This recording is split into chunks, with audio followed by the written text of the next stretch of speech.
రాష్ట్రంలోని 119 నియోజకవర్గాల సమగ్రాభివృద్ధి లక్ష్యంగా శాసనసభ సచివాలయం యూకిప్ సోషల్ ఇంపాక్ట్ టెక్నాలజీస్ సంస్థల మధ్య కీలక అవగాహన ఒప్పందం కుదిరింది. క్యాన్ సిట్యుయేషన్సీ డెవలప్మెంట్స్ ఎక్స్చేంజ్ సిడిఎక్స్ పేరిట శాసన మండలిలో ఈ కార్యక్రమాన్ని నిర్వహించారు. ప్రభుత్వ ప్రైవేటు సంస్థల భాగస్వామ్యంతోనే నియోజకవర్గాల అభివృద్ధి సాధ్యమని మండలి చైర్మన్ గుత్తా సుఖేందర్ రెడ్డి పేర్కొన్నారు. ఈ ఎంఓయూ ద్వారా నియోజకవర్గాలలో నూతన ఆవిష్కరణలు, సహకారం, పౌర భాగస్వామ్యంతో అభివృద్ధికి మార్గదర్శకంగా నిలుస్తుందని స్పీకర్ ప్రసాద్ కుమార్ ఆశాభావం వ్యక్తం చేశారు. స్థానిక ఎమ్మెల్యేల సలహాలతో యూకిప్ సంస్థ క్షేత్రస్థాయిలో పనిచేస్తుందని ఆయన తెలిపారు.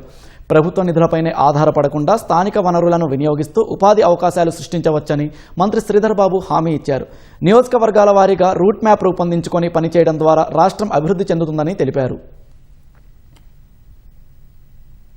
అలాంటి కాన్స్టిట్యున్సీలను ఎవరైతే ముందుకొస్తారో ఫస్ట్ వాళ్ళను ప్రియారిటీ తీసుకొని ఒకరిని చూసి ఒక నియోజకవర్గంలో జరుగుతున్నటువంటి పనులను చూసి పక్క నియోజకవర్గం వాళ్ళు కూడా ఇంప్రెస్ అయ్యి దాని వైపు వచ్చేటువంటి అవకాశం ఉంటుంది.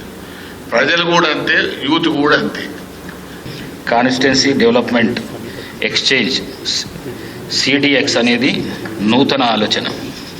తెలంగాణ రాష్ట్ర శాసనసభ సచివాలయంలో మరియు ఈకిప్ సంస్థల మధ్య ఈరోజు కుదుర్చుకుంటున్న ఎంఓయు అనేది భవిష్యత్తులో నూతన ఆవిష్కరణలు, సహకారము, పౌర భాగస్వామ్యము ద్వారా తెలంగాణ రాష్ట్రంలో 119 అసెంబ్లీ నియోజకవర్గాల్లో అభివృద్ధికి ఒక మార్గదర్శకంగా నిలుస్తుందని నేను బలంగా నమ్ముతున్నాను.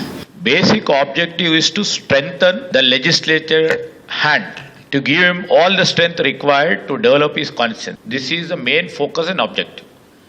ఈ లెజిస్లేచర్ సెక్రటేరియట్ సంబంధించి ₹1 ప్రభుత్వం నుంచి ఖర్చు లేదు. మా శాసనసభకు సంబంధించిన సచివాలయం నుంచి ₹1 ఖర్చు లేదు.